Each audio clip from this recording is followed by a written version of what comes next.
Listen up, because what went down on NBA Today regarding the Knicks roster crunch situation is going to clarify exactly which young player is getting sacrificed to keep both Malcolm Brogdon and Landry Shamet on the roster. And I'm not talking about vague speculation where every name gets thrown around without any real reporting. We're talking about Ian Begley and Jake Fisher, both independently confirming that multiple teams are calling the Knicks asking about Miles Deuce McBride's availability, that New York has shut down all those inquiries because they view him as essential to their championship aspirations, and most importantly, that the Knicks have already been working the phones gauging interest in Pacome Dadiet, who appears to be the player getting moved to create the necessary cap space under the second apron.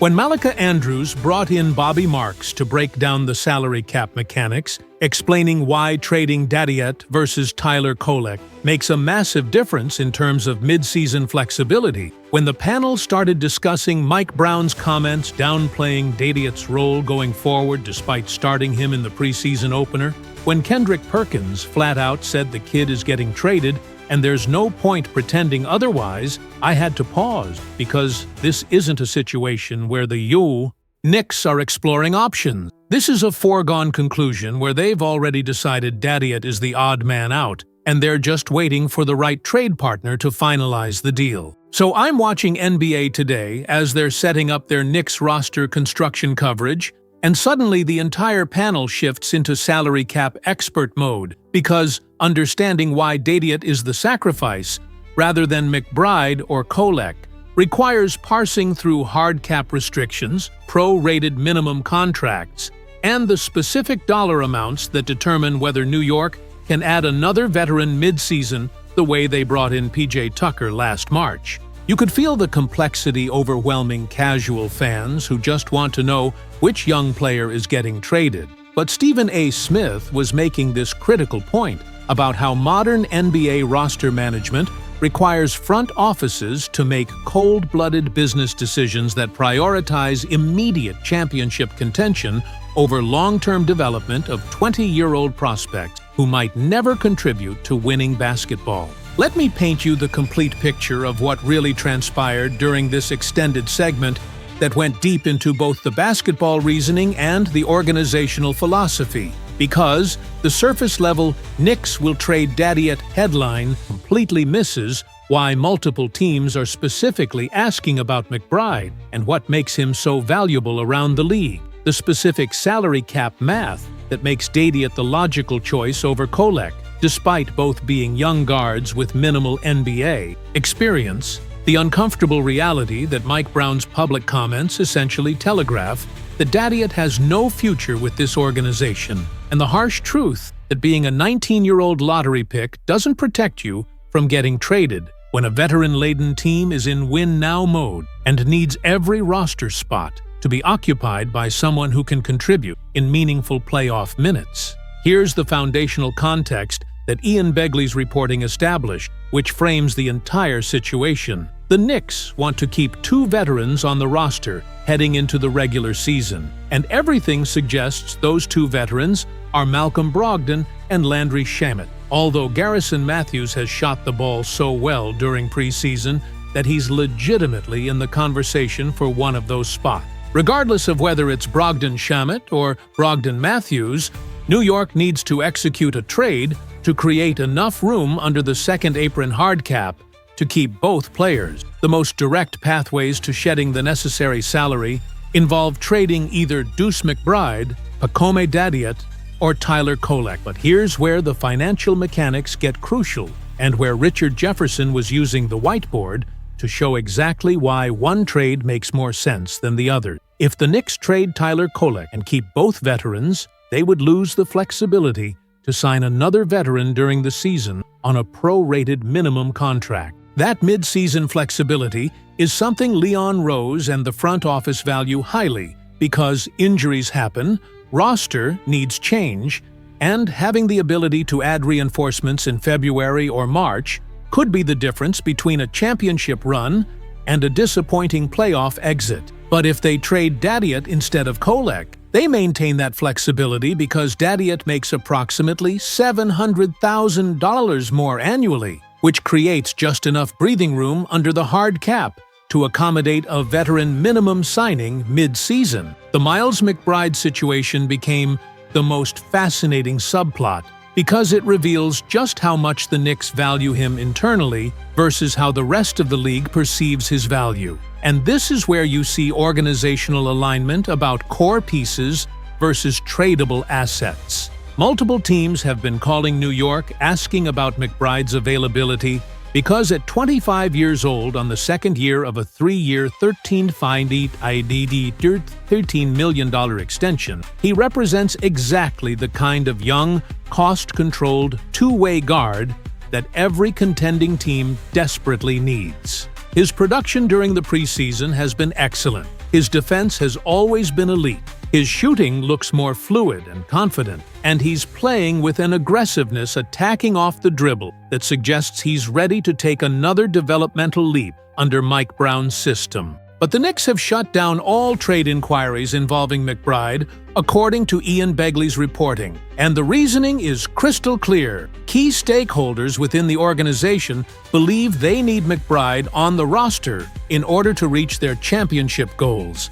He's not just a nice rotation piece who provides energy off the bench. He's viewed internally as essential to what they're trying to accomplish. When your front office and coaching staff both believe that a specific player is non-negotiable despite multiple teams offering trade packages, that tells you everything about how highly they value his specific skill set and two-way impact. Kendrick Perkins was making this point about how McBride is basically the perfect sixth man for a championship-caliber team because he can guard multiple positions defensively, he provides instant offense when the starters sit, he doesn't need plays called for him to be effective, and most importantly, he understands his role and embraces it rather than complaining about wanting to start or demanding more shots.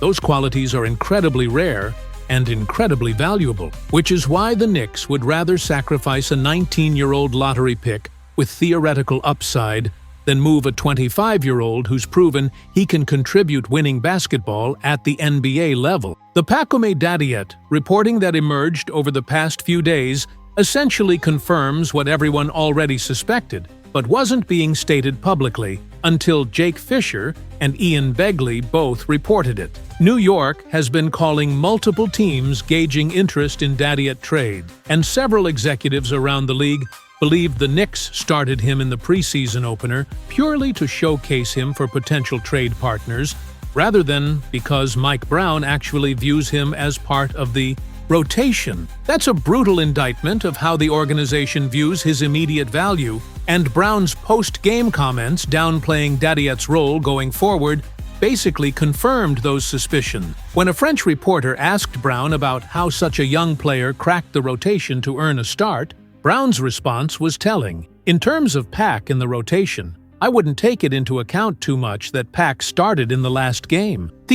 That's coach speak for don't read anything into that lineup decision because it wasn't based on merit or long-term planning. When your head coach is publicly downplaying your role before the regular season even starts, that's usually a sign that you're not long for the roster. Stephen A. Smith was expressing some frustration about the organizational philosophy of sacrificing young talent to chase marginal veteran upgrade, arguing that Dadiet is 19 years old and was a first-round pick for a reason, and maybe the Knicks should show some patience with his development rather than immediately giving up on him after one disappointing preseason. But Max Kellerman pushed back hard on that perspective by pointing out that New York is in legitimate championship contention right now with this core group, that their window is open for maybe 2 to 3 years before age, and contracts make it difficult to sustain this level of talent, and that prioritizing a teenager's development over keeping proven veterans who can contribute in playoff minutes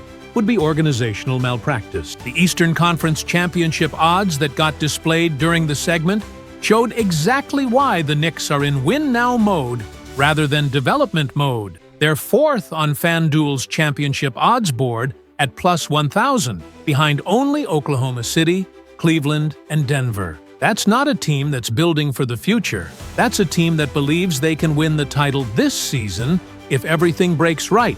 and they maximize their roster construction. When you're that close to competing for a championship, you don't worry about whether a 19-year-old might develop into a rotation player in 3 or 4 years. You worry about whether your 13th and 14th roster spots are occupied by veterans who've been in big games and know how to execute when pressure mounts. Here's what really emerged from the entire NBA Today coverage that I think Knicks fans need to accept, even if it's disappointing. Pacome Diatte is getting traded, probably within the next week or two, once training camp concludes and roster construction decisions become final. Multiple teams have already been contacted by New York gauging interest. The coaching staff has made it clear he's not part of the rotation plans, and the salary cap math makes him the logical choice over either McBride or Kolek. The Knicks are all in on winning a championship over the next 2 to 3 years, and that philosophy requires surrounding the core stars with proven veterans who can contribute in meaningful minutes, rather than developing teenagers who might become rotation players eventually. It's cold-blooded business, but that's the reality of modern NBA roster management when your championship window is open and you can't afford to waste roster spots on long-term projects.